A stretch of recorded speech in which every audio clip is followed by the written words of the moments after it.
오늘 금요성령 기도회로 나오신 모든 성도님들을 환영하고 축복합니다. 오늘 함께 말씀을 나누도록 하겠습니다. 오늘 함께 나눌 말씀은 요한계시록 18장 1절에서 8절까지 말씀입니다. 요한계시록 18장 1절에서 8절까지 말씀입니다. 함께 읽도록 하겠습니다. 이 일 후에 다른 천사가 하늘에서 내려오는 것을 보니 큰 권세를 가졌는데 그의 영광으로 땅이 환하여 지더라. 힘찬 음성으로 외쳐 이르되 무너졌도다 무너졌도다 큰 성 바벨론이여 귀신의 초소와 각종 더러운 영이 모이는 곳과 각종 더럽고 가증한 새들이 모이는 곳이 되었도다. 그 음행의 진노의 포도주로 말미암아 만국이 무너졌으며 또 땅의 왕들이 그와 더불어 음행하였으며 땅의 상인들도 그 사치의 세력으로 치부하였도다 하더라. 또 내가 들으니 하늘로부터 다른 음성이 나서 이르되 내 백성아 거기서 나와 그의 죄에 참여하지 말고 그가 받을 재앙들을 받지 말라. 그의 죄는 하늘에 사무쳤으며 하나님은 그의 불의한 일을 기억하신지라. 그가 준 그대로 그에게 주고 그의 행위대로 갑절을 갚아주고 그가 섞은 잔에도 갑절이나 섞어 그에게 주라. 그가 얼마나 자기를 영화롭게 하였으며 사치하였든지 그만큼 고통과 애통함으로 갚아주라. 그가 마음에 말하기를 나는 여왕으로 앉은 자요 과부가 아니라 결탄코 애통함을 당하지 아니하리라 하니 그러므로 하루 동안에 그 재앙들이 이르리니 곧 사망과 애통함과 흉년이라. 그가 또한 불에 살라지리니 그를 심판하시는 주 하나님은 강하신 자심이니라. 아멘. 오늘 이렇게 날씨가 많이 좋지 않음으로 인하여서 이렇게 말씀을 또 유튜브 영상으로 함께 나누게 되었습니다. 또 우리가 이렇게 함께 모여서 또 예배로 또 기도로 찬양으로 또 말씀으로 나아가지 못하지만 그러나 각자의 있는 곳에서 성도님들이 이 말씀을 통하여서 그리고 또한 이 말씀을 통하여서 우리가 어떠한 하나님을 발견하고 또 알아가고 또 주님이 주시는 위로와 격려가 또 있기를 소망합니다. 그리고 오늘 또 이 말씀을 통하여서 우리의 기도가 더 깊어지고 풍성하여지며 우리의 믿음이 더 단단해질 수 있는 오늘 이 시간 되기를 소망하며 축복합니다. 계시록의 말씀은 우리가 계속적으로 계시록의 말씀을 보고 또 볼 때에 어떠한 우리의 한 장면들을 나타내 보여주고 있습니다. 이러한 장면들은 한편으로 믿음으로 살아가는 우리들에게 있어서 큰 격려가 되어지기도 하지만 한편으로는 심판과 마지막 날에 대해서 나타나지는 이 장면들로 말미암아서 우리가 두렵고 떨림으로 우리의 구원을 어떻게 이루어야 할지 또 경각심을 우리에게 주고 우리에게 말씀하시고 우리에게 격려하시는 말씀이 아닌가라는 생각이 듭니다. 오늘 이제 18장의 말씀은 이제 이 사도 요한에게 보여주는 이 마지막 심판이 하나님 어떻게 심판하실지에 대한 이 메시지와 이 환상을 통하여서 이 시대뿐만 아니라 우리들에게도 우리가 어떠한 하나님을 기다리며 이 마지막 심판의 시대에 우리는 어떠한 믿음으로 나아가야 될지에 대해서 우리 격려하고 도전하고 있습니다. 1절과 2절 말씀을 보면 이렇게 말씀하고 있습니다. 이 일 후에 다른 천사가 하늘에서 내려오는 것을 보니 큰 권세를 가졌는데 그의 영광으로 땅이 환하여 지더라. 힘찬 음성으로 외쳐 이르되 무너졌도다 무너졌도다 큰 성 바벨론이여 귀신의 처소와 각종 더러운 영이 모이는 곳과 각종 더럽고 가증한 새들이 모이는 곳이 되었도다. 이 일 후에라고 되어져 있죠. 이전에도 계속적으로 하나님께서는 환상 가운데 있어서 어떠한 일들이 일어날지에 대해서 우리들에게 보여주고 사도 요한을 통하여서 말씀하고 있습니다. 다른 천사가 하늘에서 내려와서 큰 권세를 가진 이 천사가 내려왔을 때 그의 영광으로 땅이 환하여져서 힘찬 음성으로 이렇게 이야기하고 있습니다. 무너졌도다 무너졌도다 큰 성 바벨론이요. 두 번이나 무너졌도다라고 이야기하는 것은 어떠한 의미겠습니까? 바로 완전히 무너졌다라는 그러한 말이라고 할 수 있을 것입니다. 결국에는 큰 성 바벨론 이것이 완전히 무너질 것이라고 사도 요한이 이것을 듣고 보게 되어지는 것이죠. 여기서 말하는 바벨론은 어떠한 것을 의미할 수 있냐면 이때 당시에 바벨론은 어떤 것을 상징하고 비유적으로 이야기하냐면 당시의 로마 제국이라고 말하곤 하였습니다. 결국에 이 바벨론, 가장 강성하고 가장 악랄하며 가장 가증한 죄악들이 가득 찬 그곳이 바로 로마 제국이라고 바벨론을 빗대어서 이야기를 하게 되어진 것이죠. 사실 이것이 오늘날에 우리들에게도 들려졌을 때에 이것이 어떠한 부분들을 우리들에게 말하고 있겠습니까? 그것은 바로 로마 제국이 가지고 있는, 그가 가지고 있는 속성들, 그러한 상태, 현상들, 그런 모습들을 바로 오늘날에 우리가 오늘날의 이 도시들, 나라들, 민족들을 바라보았을 때에 이것이 바로 흡사하다라는 것을 보여주고 있는 것입니다. 이 마지막에 이루어지는 이 심판은 어떤 것이냐면 큰 성이지만 이것이 다 완전히 무너질 것이라고 우리에게 말하고 있습니다. 그러면서 뭐라고 뒤에 말하고 있냐면 이 바벨론이 어떠한 곳이냐면 귀신의 처소와 각종 더러운 영이 모이는 곳, 각종 더럽고 가증한 새들이 모이는 곳이 되었다, 이렇게 말하고 있습니다. 여기서 우리가 성경을 보면은 이 곳이라고 되어져 있는 이 장소에 대해서 이야기를 했을 때 여기서 곳이라고 되어져 있지만 다시 말해서 귀신의 처소와 각종 더러운 영이 모이는 곳, 그리고 각종 더럽고 가증한 새들이 모이는 곳이 되었다라고 말했을 때 이 곳은 또 다른 해석으로 뭐라고 이야기하고 있냐면 감옥이라고 말하고 있습니다. 그러면 감옥이라는 것이 어떠한 의미를 가지고 있습니까? 우리가 감옥이라고 이야기했을 때에 자유가 없는 곳이죠. 그리고 벗어날 수 없는 곳입니다. 사실 여기서 바벨론이라고 이야기했을 때에, 그리고 로마 제국을 상징하는 어떤 비유로 얘기했을 때 이것이 오늘날까지 이어져서 우리가 살고 있는 이 시대라고 이야기하고 있다면 어떤 부분들을 말하고 있냐면 이 안에서 모든 것을 다 누릴 수 있어서 어떤 것도 필요하지 않는 것처럼 보이는 곳이죠. 모든 것을 다 누리고 있지만 헤어나올 수 없는 상태라고 볼 수가 있습니다. 우리가 이 세상에서 살아가면서 우리가 누리고 있는 것들이 있죠. 이것을 우리가 누리고 있지만 한편으로는 이것을 벗어날 수가 없습니다. 우리가 살아가고 있는 안락한 이 어떠한 여건들, 환경들, 우리를 즐겁게 만들고 우리에게 기쁨을 주는 이 세상이 가지고 있는 어떠한 그러한 쾌락과 기쁨과 사치가 있습니다. 이런 것에 대해서 이 계시록에서 오늘 말씀하고 있는 것은 무엇이냐면 이렇게 모이는 곳은 마치 감옥과 같다라고 말하는 것입니다. 마치 이 바벨론의 상태를 말해주고 있는 것이죠. 사람들이 여기에 모여서 모든 것을 다 누리는 것처럼 보여지지만 결코 여기서 떠나고 싶어 하지 않고 여기에 갇혀있는 그러한 모습을 보여주고 있는 것입니다. 로마 시대에 이런 모습을 가지고 있었습니다.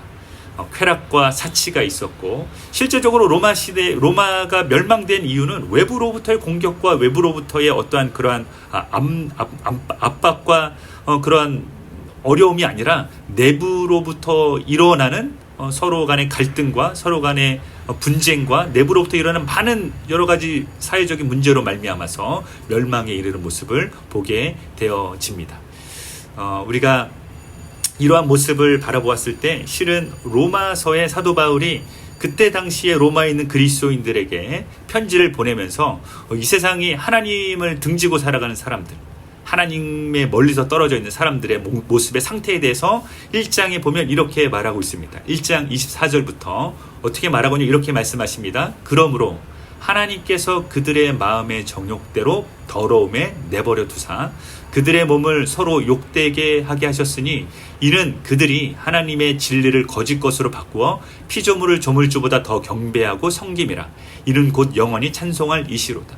하나님께서 그들의 마음을 어떻게 하였냐면 정욕대로 더러움에 내버려 두었다, 이렇게 말하고 있습니다. 이렇게 되어짐으로 말미암아서 그들이 어떻게 되어지냐면 하나님을 알지 못하는 그들은 하나님의 진리를 거짓 것으로 바꾸어서 피조물을 조물주보다 더 경배하고 섬기는 모습을 그들이 가지고 있다라는 것이죠.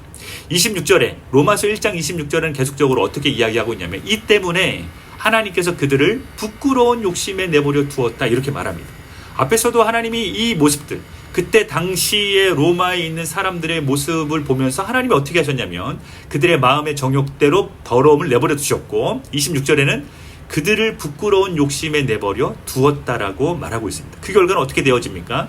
사람들이 어떤 모습으로 나타나냐면 그들의 여자들도 순리대로 쓸 것을 바꾸어 영리로 쓰고 그와 같이 남자들도 순리대로 여자 쓰기를 버리고 서로 향하여 음욕이 부릴 듯하며 남자가 남자와 더불어 부끄러운 일을 행하여 그들의 그릇됨을 상당한 보응을 그들 자신이 받았느니라, 이렇게 이야기하고 있습니다. 여러분, 이 모습이 로마에서 일어난 하나님을 멀리하고 하나님을 그렇게 함으로 말미암아 하나님이 내버려둔 사람들의 특징 그리고 모습, 현상을 이야기하고 있지만 이것은 오늘날에도 우리가 볼 수 있는 어떠한 모습입니다. 그러면서 28절에도 계속적으로 이야기하고 있는 말씀이 어떻게 이야기하고 있냐면 또한 그들이 마음에 하나님 두기를 싫어하며 하나님께서 그들을 그 상실한 마음대로 내버려 두사 이렇게 말하고 있어요. 하나님이 계속 하나님 그 사람들 마음 가운데 있어서 하나님을 두기 싫어하는 사람들을 향하여서 하나님이 어떻게 했다면 그냥 내버려 두었다는 계속적으로 24절에서 말하는 것과 26절에서 말하는 것 하나님이 그들을 그냥 내버려 두었다. 하나님이 그들을 정욕대로 더러우면 내버려 두었다. 그리고 하나님이 그들을 부끄러운 욕심에 내버려 두었다. 그리고 마지막으로 그들을 그 상실한 마음대로 내버려 두었다. 그래서 28절에서 그 내버려 둔 상실한 마음대로 내버려 두니까 사람들이 그 마음을 내버려 두어진 그 상태에서 어떻게 나아가냐면 29절에 이렇게 얘기하죠. 곧 모든 불의, 추악, 탐욕, 악의가 가득한 자요. 시기, 살인, 분쟁, 사기, 악독이 가득한 자요. 수군수군하는 자요. 비방하는 자요. 하나님께서 미워하시는 자요. 능욕하는 자요. 교만한 자요. 자랑하는 자요. 악을 도모하는 자요. 부모를 거역하는 자요. 우매한 자요. 배약하는 자요. 무정한 자요. 무자비한 자라. 그들은 이 같은 일을 행하는 자는 사형에 해당된다고 하나님께서 정하심을 알고도 자기들만 행할 뿐 아니라 또한 그런 일을 행하는 자들을 옳다고 하느니라 라고 말하고 있습니다. 여러분 로마 시대에 사람들이 이러한 일을 행하는 모습들을 보게 되어지는 거예요. 어떠한 사람들이 이렇게 행합니까? 하나님이 그들을 그냥 내버려 두었을 때에 이러한 일들이 나타나고 보게 되어진다라는 것입니다. 우리가 32절 마지막 9절에 로마서 1장 32절 마지막 9절에 우리들에게 주는 굉장히 큰 이 충격을 어떻게 말할 수 있냐면 이같이 행하는 자는 사형에 해당된다고 하나님께서 정하심을 알고도 자기들만 행할 뿐 아니라 그런 일을 행하는 자들을 옳다, 맞다, 괜찮다 이렇게 말하고 있다는 것입니다. 여러분 앞에서도 얘기했지만 로마에서 일어나는 일처럼 들려지지만 사실 오늘날 이 세대를 살아가고 있는 우리의 주변의 모습에서도 비슷하게 볼 수 있는 현상들인 것이죠. 이것들도 오늘날의 고스란히 우리가 우리의 이 사회 속에서 세상 속에서 직장 속에서 우리 학교 속에서 이런 것들을 보게 되어지고 그러한 곳에서 벗어나지 않고 오히려 그곳에서 그들이 더 추구하고 만족하는 것들을 찾아서 사는 모습들을 우리는 보게 되어집니다. 요한계시록은 이러한 것에 대해서 이제 이렇게 말하는 것이죠. 이 진노가 이 음행과 이 죄악과 이 모든 모습에 있어서 가득 찬 이러한 세상 가운데 있어서 이제 하나님의 심판이 이어질 것이다. 하나님의 심판이 더디지 않을 것이라고 우리에게 말하고 있는 것입니다. 그러면 3절에 이렇게 말하죠. 그 음행의 진노의 포도주로 말미암아 만국이 무너졌으며 또 땅의 왕들이 그와 더불어 음행하였으며 땅의 상인들도 그 사치의 세력으로 치부하였도다 하더라.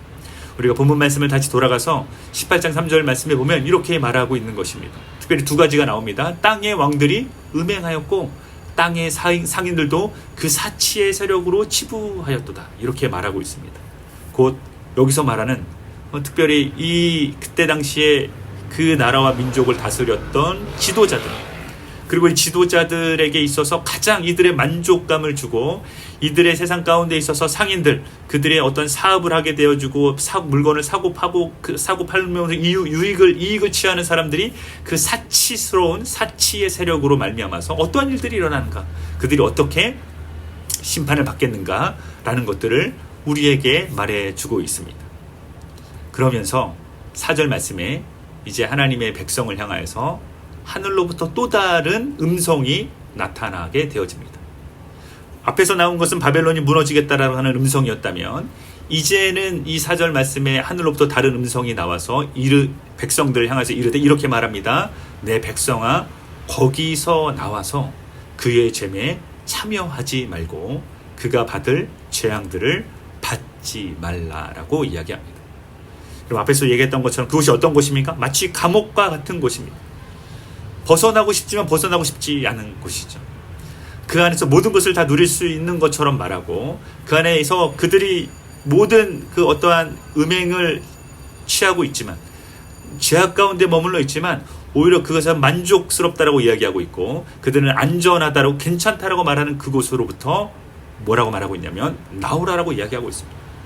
그 도시에서 나와서 거기에서 머물지 말고 나와서 그들의 죄에 참여하지 말고 그가 받을 재앙들을 받지 말라라고 이야기하고 있습니다. 로마서 12장 2절 말씀에 보면 흥미롭게도 이런 말씀이 나옵니다. 로마서 1장에서 앞에서 이야기했던 것처럼 이 세대 가운데 어떠한 세대가 되어지는가라고 이야기했을 때에 하나님의 마음을 내버려 두심으로 말미암아서 그들이 각각 자기의 욕심에 취할 수 있는 모든 것을 다 취하여서 온갖 더러운 것들이 다 나타나게 되어지죠. 그런데 흥미로운 것은 무엇이냐면 그것이 사람들이 보았을 때 그들이 누려하게 됐을 때 괜찮다, 옳다라고 말하는 사람들의 모습을 보게 되어진다라는 것입니다. 자연스럽게 그것이 그리스도인들이 어떤 영향을 끼치게 되었을 때 생각했을 때 죄악이 있지만 스스로가 스스로를 깨끗게 하려고 하는 노력, 그들은 괜찮다라고 옳다라고 말하는 그 의로움에 가깝게 하려고 하는 그런 모습들, 특별히 유대인들에게 있어서는 율법이라는 그 의로움에 가까운 내 율법을 지키게 되어지면 내가 의롭게 되어줄 수 있다라는 그러한 관점을 놓치지 않는 그런 모습에 대하여서 오히려 사도 바울은 어떻게 말하는 것입니까? 예수 그리스도, 오직 예수 그리스도의 그 은혜로 말미암아 믿음을 가진 우리가 오직 의롭게 되어줄 수 있다. 그래서 오직 의인은 믿음으로 말미암아 의롭게 된다라는 것을 이야기하고 있는 것이죠. 의롭게 되어지는 우리 그리스도인들에게 사도 바울이 로마서 12장 2절에 이제 그러면 너희는 어떻게 살아갈 것인가 라고 말하는 장면이 바로 여기서 나옵니다.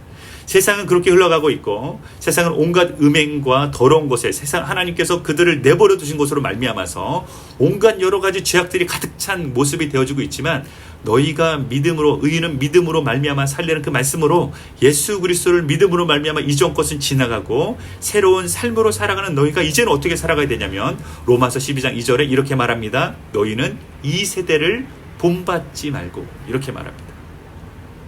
여러분 이 말씀이 저에게는 늘 굉장히 큰 도전이 되어지고 어떻게 보면 우리에게 한편으로는 격려가 되어집니다. 왜냐하면 많은 사람들은 이 세대를 어떻게 바라보냐면 이 세대를 온전히 같은 패턴을 따라서 살아가려고 하는 사람들의 의지가 있죠. 사람들의 모습이 있습니다. 그 패턴대로 살아가지 않으면 그 길대로 따라가지 않으면 그 양상대로 그러한 모습으로 살아가지 않으면 그들은 두려움에 떨고 그 안에 그 주류의 그 부류의 사회로 들어가지 않으면 그들은 안전하지 않다라고 생각하기 때문입니다. 이것은 우리가 가지고 있는 오늘날의 세대도 마찬가지죠. 로마가 가지고 있었던 시대 때 그러한 세대를 본받지 말라라고 이야기했던 사도 바울의 어떤 이 음성이 있다면, 외침이 있다면 오늘날에도 우리가 이 세대를 살아가면서 이 세대를 따라가지 않으면 이라는 어떠한 그 음성이, 그 메시지가 우리의 귀에 여전히 들리고 있다라는 것입니다. 그런데 사도 바울이 뭐라고 말합니까? 그리스도를 믿음으로 말미암아 하나님의 자녀가 백성된 우리들은 이 세대를 본받지 말라라고 이야기하고 있습니다.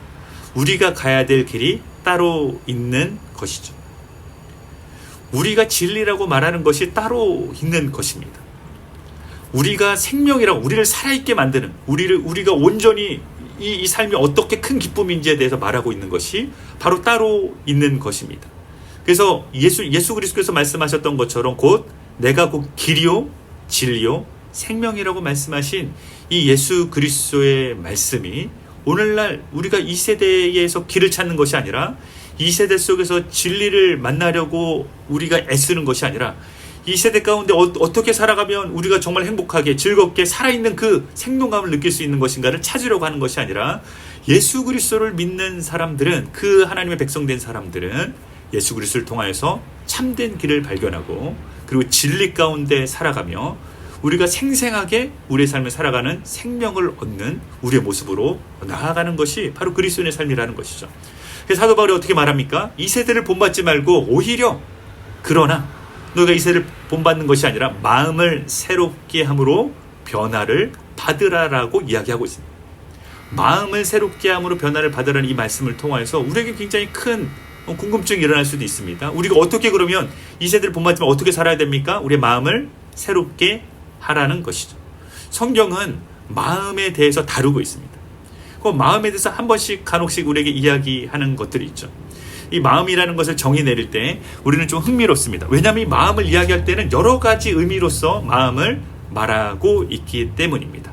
그럼 특별히 지혜서에서 이야기할 때 너희가 무릇 지킬 만한 것보다 너희의 마음을 지키라라고 이야기하고 있습니다. 그럼 굉장히 유사한 말씀이죠. 구약 시대에 그렇게 사람들의 지혜서를 통해서 말하고 있는 무릇 지킬 만한 것보다 너희의 마음을 지키라고 이야기한 것과 비슷한 마음으로 사도 바울이 너희의 마음을 새롭게 함으로 변화를 받으라는 마음이 굉장히 연결되어 있는 것을 우리가 볼 수가 있죠. 우리의 마음이라는 것은 어떤 것입니까? 우리가 알고 있는 지식을 포함하는 것입니다. 우리의 또한 감정적인 요소들, 우리의 뿐만 아니라 의지적인 요소들까지도 포함되어져 있는 것이죠. 우리가 알고 있는 지식이 이전에는 이 세대가 가지고 있는 지식을 쌓음으로 말미암아서 어떻게 살아가야 될지 발견하는 것들을 버리고 그 세대를 본받지 말고 이제는 하나님이 우리에게 말씀하시는 지식을 쌓으라고 이야기하는 겁니다. 그러니까 우리의 삶 가운데서 무엇이 필요합니까? 하나님의 말씀을 듣는 것이 필요하죠. 하나님의 말씀을 우리가 갖는 것이 필요합니다. 묵상하고 그 말씀을 계속적으로 들여다볼 뿐만 아니라 그 말씀을 공부하기까지 하면서 그 하나님의 말씀이 무엇인가, 하나님이 어떠한 분이신가, 이 세대를 살아갈 때 하나님의 백성으로 우리는 어떠한 삶으로 살아가야 되는가에 대한 지식과 지혜가 필요한 것이죠. 그것이 마음입니다. 우리가 이전에 가지고 있었던 그런 마음에서 우리의 마음을 새롭게 하는 것이죠. 그것이 우리가 어떻게 이어집니까? 우리의 행동으로, 우리의 의지로 이어지는 것입니다. 그러나 단순히 우리가 기계처럼 움직여지는 것이 아니라 우리의 마음 가운데 우리의 감정적인 요소가 우리를 기쁘게 만들고 우리가 어려울 때에 이것을 지킬 수 있는 힘이 있게 에너지가 얻을 수 있는 그런 감정이 있고 우리가 환난 중에도 즐거워할 수 있는 그 기쁨이 우리 안에 있고 우리가 어려운 가운데서도 이것을 딛고 일어설 수 있는 우리의 힘과 에너지를 얻을 수 있는 그 마음이 우리들 안에 새롭게 하라고 말하고 있는 것입니다. 그렇게 우리의 마음을 새롭게 할 때 하나님의 말씀, 하나님을 예배함, 우리의 교회 공동체 그리고 하나님 앞에 나아가는 그러한 마음이 새롭게 되어짐으로 변화를 받게 되어진다면 뒤에 이렇게 말하는 것입니다.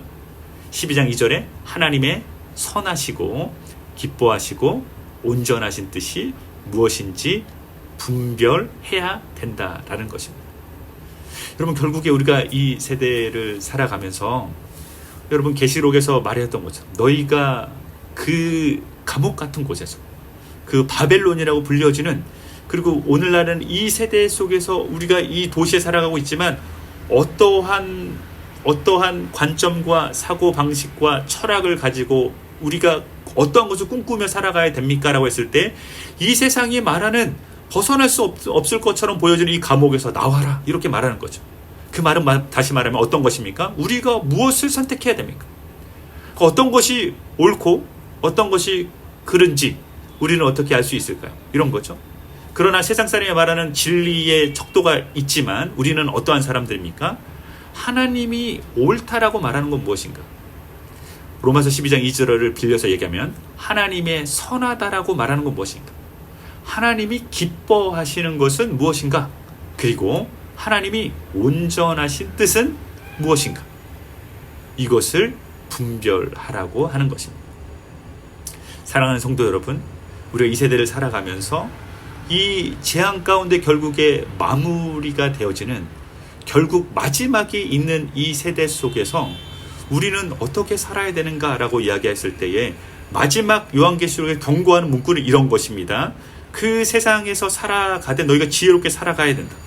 그곳에 살아가지만 너희가 하나님이 선하시고 기뻐하시고 온전한 뜻이 무엇인지 분별해야 된다. 이런 이야기에 더 적극적으로 뭐라고 말하고 있는 것입니까? 더 적극적으로 말하기를 내 백성아 거기에서 나와라. 그의 죄에 참여하지 말아라.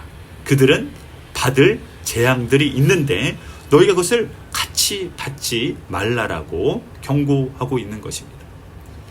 우리는 언제 마지막이 되어질지 우리는 알 수 없지만 이 경고의 메시지가 우리들에게도 온전히 들리는 메시지가 되기를 소망합니다.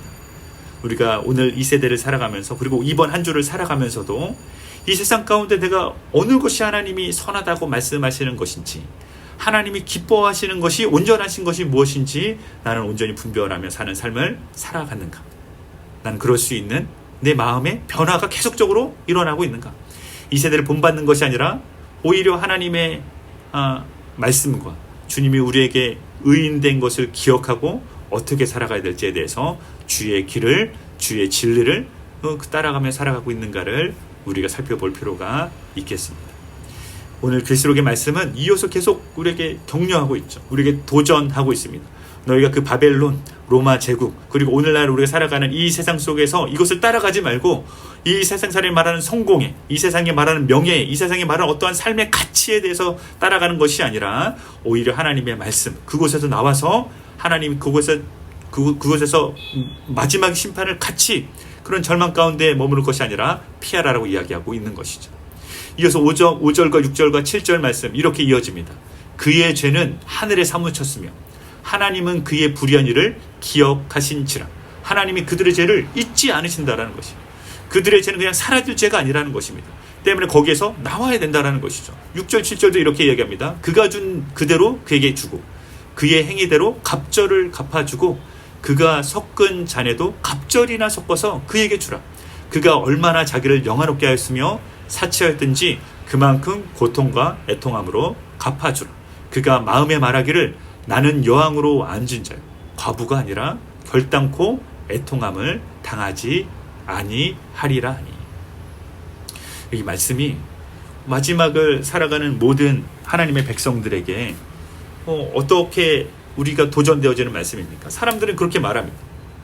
그런 일은 있지 않을 것이다, 이런 것이죠. 내가 어려움을 겪지 않을 것이다.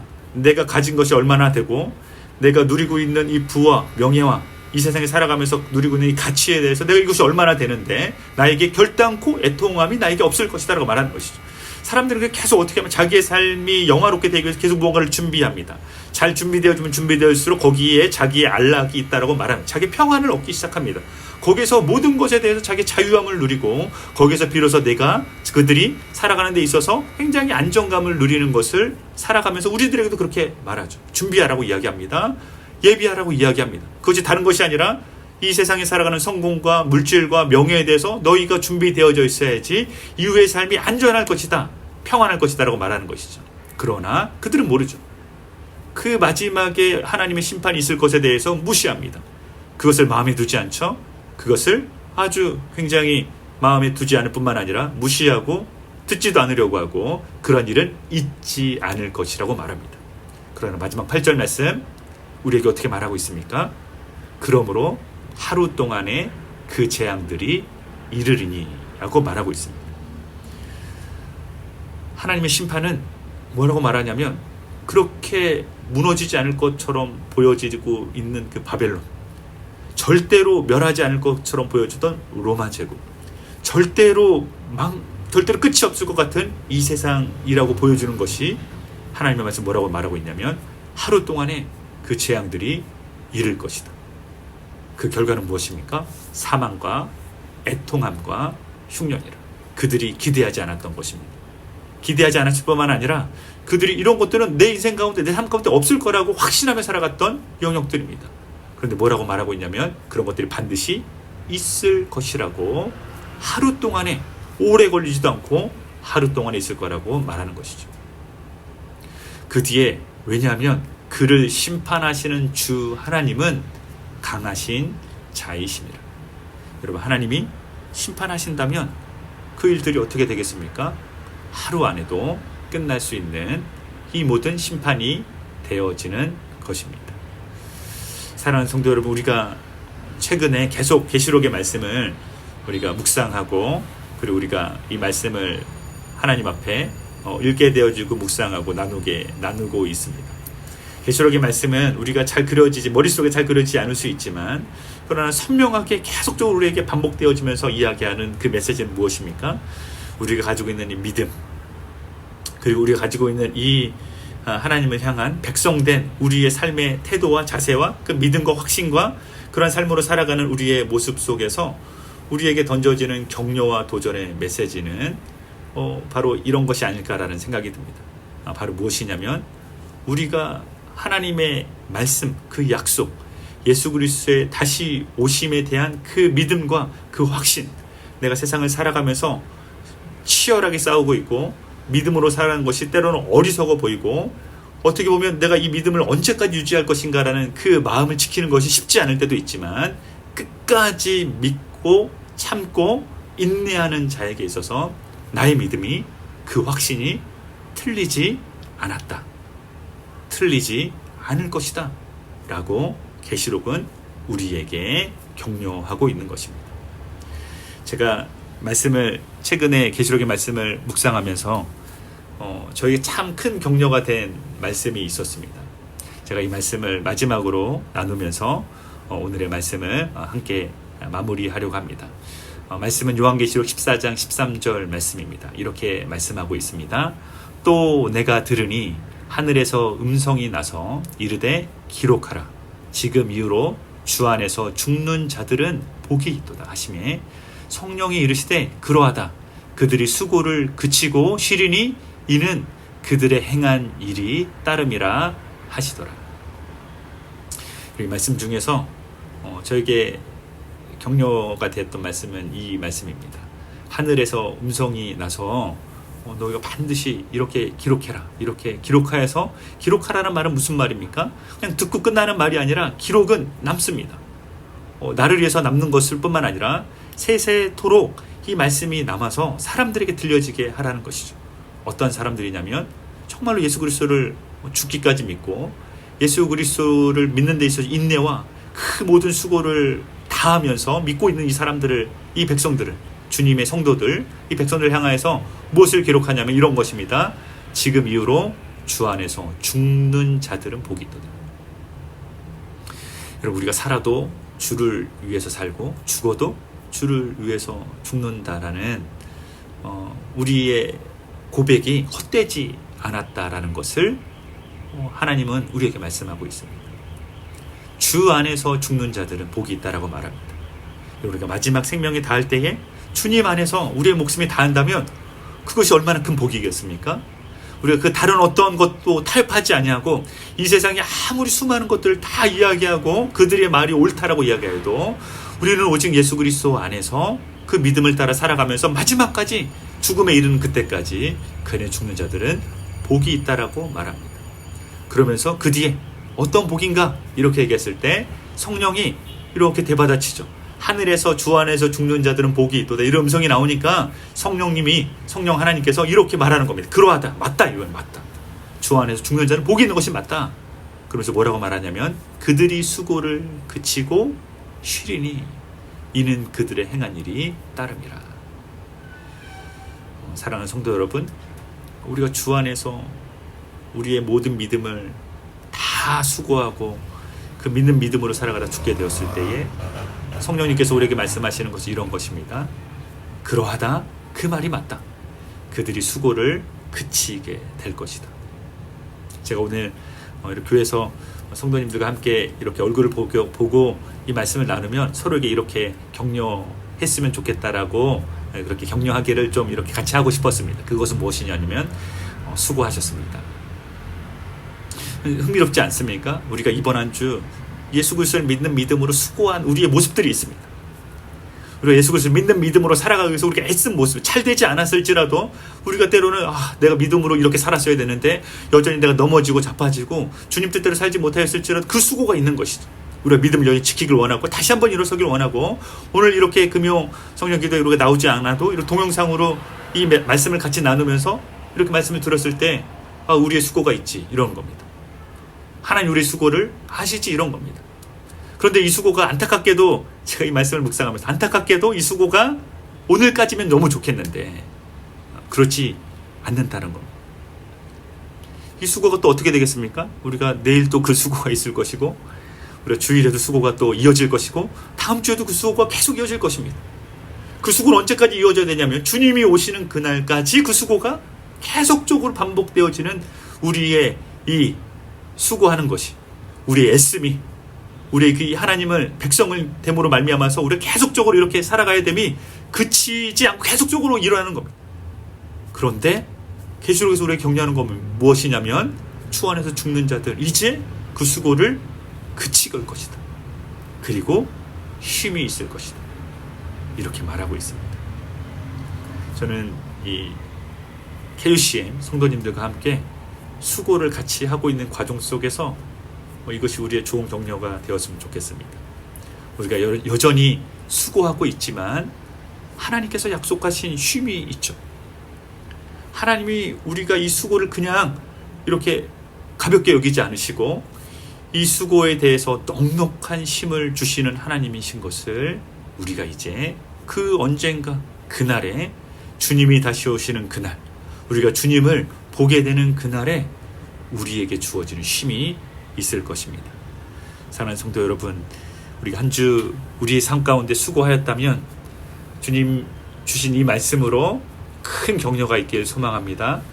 그리고 우리가 앞으로도 수고가 있겠지만 우리가 이 세상에 가지고 있는 이 감옥 같은 곳에서 살아가는 것이 아니라, 이 패턴을 따라가면서 살아가는 것이 아니라 이 삶에서 벗어나서 우리는 하나님의 백성으로 하나님의 뜻과 하나님의 말씀에 순종하고 그의 약속을 붙들며 살아갈 수 있는 우리 모든 성도님 되시길 바랍니다. 그런 삶으로 살아가면서 하나님 앞에 기뻐하고 즐거워하는 우리의 모든 마지막에 소망을 가진, 쉼을 기다리면서 수고를 계속적으로 하지만 쉼을 기다리면서 주님 안에 살아가는 모든 성도님 되시기를 주님의 이름으로 축복합니다. 함께 기도드리겠습니다. 사랑하는 주님, 감사합니다. 오늘 이 말씀을 통해서 우리에게 다시 한번 격려해 주시고 말씀해 주신 것을 감사합니다. 이 말씀대로 우리가 주의 말씀에 우리가 살아가면서 이 세상에서 어려운 일들이 너무 많지만, 그러나 주님, 이 세상 살아가는 데를 그 뜻대로 살아가는 우리의 삶이 아니라 온전히 주의 말씀에 순종하며 살아가는 마지막까지 하나님 앞에 이것을 감당하며 살아가는 믿음의 백성들이 되어지기를 소원합니다. 그러나 그 마지막에 주님, 이 심판의 날이 있지만 우리의 믿음이 틀리지 않았고 우리가 하나님 앞에 살아가는 이 주님 백성된 삶이 오히려 주님 안에 칭찬받고 마지막에 수고를 그치고 쉼이 있는 그날이 되어질 것을 우리가 기대하며 나아갑니다.